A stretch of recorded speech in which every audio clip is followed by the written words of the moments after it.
So I don't even know how I want to preface this video other than saying, while going through this experience, one of the things that I was told the most is by the EMTs, by the nurses, by the doctors, by all of it, is that no one talks about this and how common it is. And a lot of women go through this, but no one talks about it.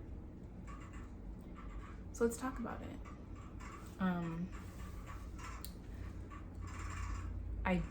I might be all over the place because I'm all over the place right now.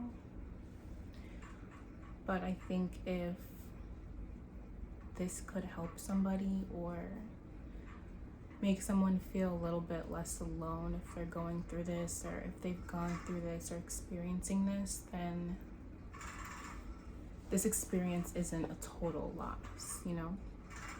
And so maybe if I share, I can do that. I can help someone, and that to me is worth something. So my partner and I, we lost our daughter in August, and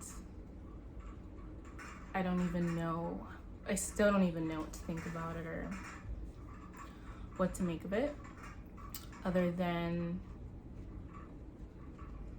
well, I just don't. I just don't. We lost her August 2nd. My mom and I spent August 1st, because her birthday is on the 3rd. She and I spent August 1st. We went down to Miami and we were just celebrating. We had a great time. It was beautiful, to say the least. And so on our way back, I can honestly say is when I started to feel like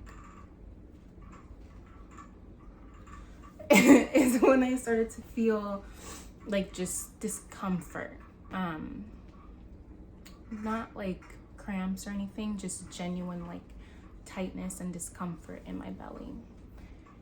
And I will also preface this by saying I had a little bit of spotting a few days prior, but I didn't think anything of it. And go away. And maybe they're not related, but maybe they are. Yeah, I just had discomfort, but I just was like, you know what? Maybe I'm just bloated. I don't know. And then, like around 8 o'clock, I started to really feel some cramping, like really cramping. And I was just kind of like, again, like maybe this is normal. Maybe this is just part of being pregnant. Maybe it'll go away. But as the night progressed, it didn't go away. It got more consistent actually. And so I didn't say anything. I didn't really think anything of it. I was just, you know, maybe it's nothing. So a few hours later, it didn't go away. So I texted a few of my friends. I'm like, hey, is this normal? I'm having cramping, and it's like it'll cramp. I'll feel like this cramp, and then it'll die down. And then that's just what was happening. And they were like, you know what? Yeah, when you're pregnant, that does happen. You do get cramps. You do just have a little cramping. So I'm like, okay. So I just kind of laid down and tried to just sleep it off. And then I got up to use the restroom, and I was bleeding. It had surpassed spotting. So I'm like, okay, like, again, is this normal? So the first time I used the restroom, I didn't really say anything. And then I got up to use the restroom again. And it was even more so. And I took a picture and I sent it to my partner. I'm like, you know, like, what do you think of this? Like, should I, you know, what should I do? Should I just try and wait it out, or should I start worrying? And, you know, he's like, just wait it out. And if it gets worse, like in the morning, then we should do something about it. So this was maybe around like 10 10 at night, maybe 11. And so I was like, okay, I finally like really fell asleep. I was able to like just go to sleep. And so I woke up maybe around 2 or 3, and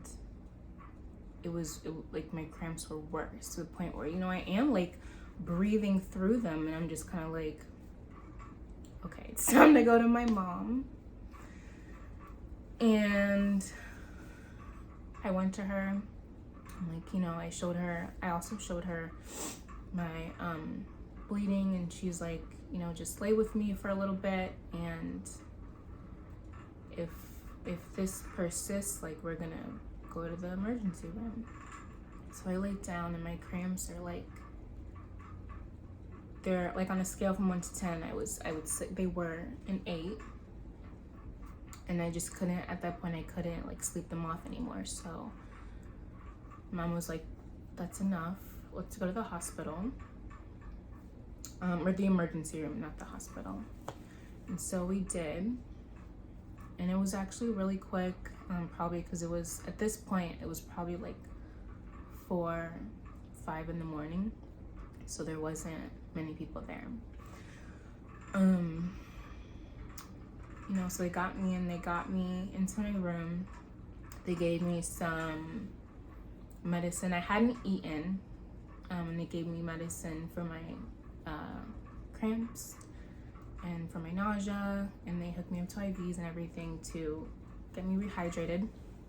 And then the first doctor comes in, and he does like a topical ultrasound, and he just says, you know what, it looks really tight, but I can't see much from just this topical ultrasound. So around a few hours later, the another woman comes in. She's a nurse, or she does the like more in-depth ultrasounds.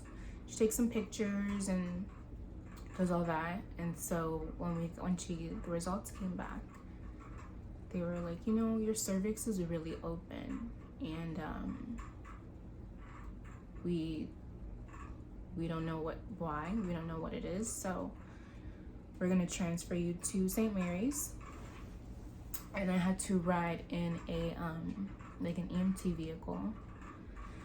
So when I got there, again, it was all very, very quick. And I got there, I got into my room, and it was a little bit of a wait. Again, couldn't eat anything, and so my actual doctor, she comes in and does like an internal exam, and she's like, you know, your cervix is very open, and you're gonna have to deliver it.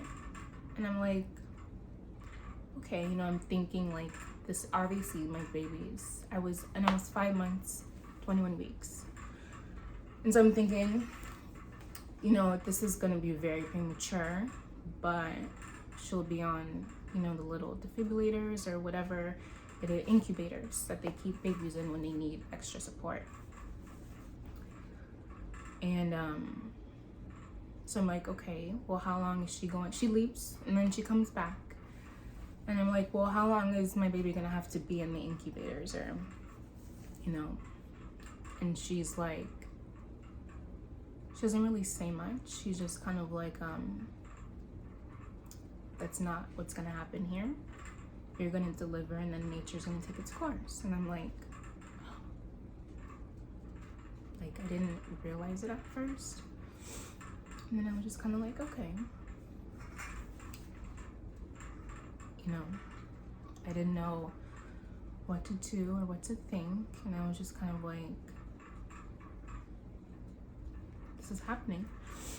And miscarriages are common. And I have separately, I have acknowledged that. But there was still a bit of ignorance within that acknowledgement, because for whatever reason I felt I was immune, and I'm not immune.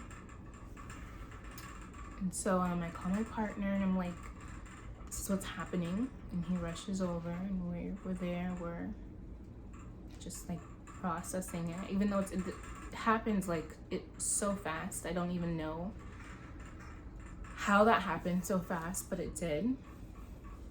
And so, but at this point, like, they gave me something to help my contractions kind of slow up. But I'm there, like my like they said, my cervix is opened, and the longer and the more I'm there with my cervix just open, it's like I did start to get a fever, because when that happens, you are more prone to infection and getting sick. My temperature was rising a little bit, but nothing too significant. So that happens, and you know, we were just in shock, and we didn't know what to make of it. So we were just processing as best we could, and then hours are going by. My contractions are still kind of like slowed up, so they start to give me, if I don't know the name of the medicine, something to make them faster, more closer together. And that's exactly what happened. I was breathing, and then I would just kind of relax myself to try and make this also as painless as possible. But she's so tiny, it's no pain at all. And my mom was there. We were all just waiting. And I had something for, I think, my nausea. And I still hadn't eaten, and I'd been taking my blood so many times. I took so many things. I was injected with so many things. And I got sick to my stomach, and so I threw up, and that's when my water broke, because I feel like everything kind of like tightened up, and so my water just broke. And I would say, maybe, I could be wrong, I don't know anymore, but I would say maybe 45 minutes to an hour is when things started to get real. And I was there, I was holding my partner's hand and my mom's hand, and I had this one really big contraction, and it passed. And then I was just kind of like, you know, she's ready. So I breathed, took just like a really relaxing deep breath, and I pushed. And it was like in the blink of an eye, she was here. And that was that, you know. The nurses asked me and my partner, you know, do you want to hold her? Do you want to see her? And at first, both of our answers were no. But then when she got here, how could we not? Like, my mom says, you know, she don't want her to pass away with, alone, or not feeling you or feeling her father. And I was like, you're right. So we all held her and kept her warm. And maybe like she was here for 45 minutes, and she passed, you know. And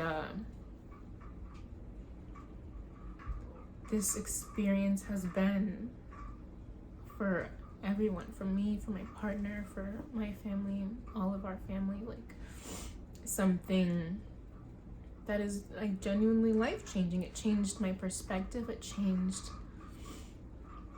a lot. And I just don't want anyone, if anyone is going through this or has gone through this, to feel alone. Because even though I was surrounded by everyone who loved me, you still just feel alone. It's not hard to feel by yourself in situations like these. And I'm still here, you know. It's something that I'm going to live through, but that doesn't mean it's not going to hurt. And I feel like, you know, there of course is a sense of guilt. I could have said something way sooner, and that's going to happen. Like, sometimes these feelings are inevitable. Maybe if I would have said something sooner, when I first started to feel cramps and discomfort, I could have done something. But by the time I'd already gotten there, my cervix was dilated 7 centimeters, I believe. So it was just too late. But I just didn't know. You know, I'd never been through this, and guilt is here, but I can't be upset because she's happy, you know. And that's really, at the end of the day, that's what matters, is she's happy. So again, if this is something that can help someone or reach someone or let them know, like, you, amongst so many other women who don't talk about their experience, are not alone. And if I can help someone feel less alone, then I think this experience is not a total loss. And something great can come from this, even though it doesn't feel too great right now. And that in itself is, that's a win. And so, you know, like, these are the things that are real, and they should be spoken about. And so if I've helped anybody in any way, then I'm happy about that. And this is for Kylie. And me and her dad and everyone else love you.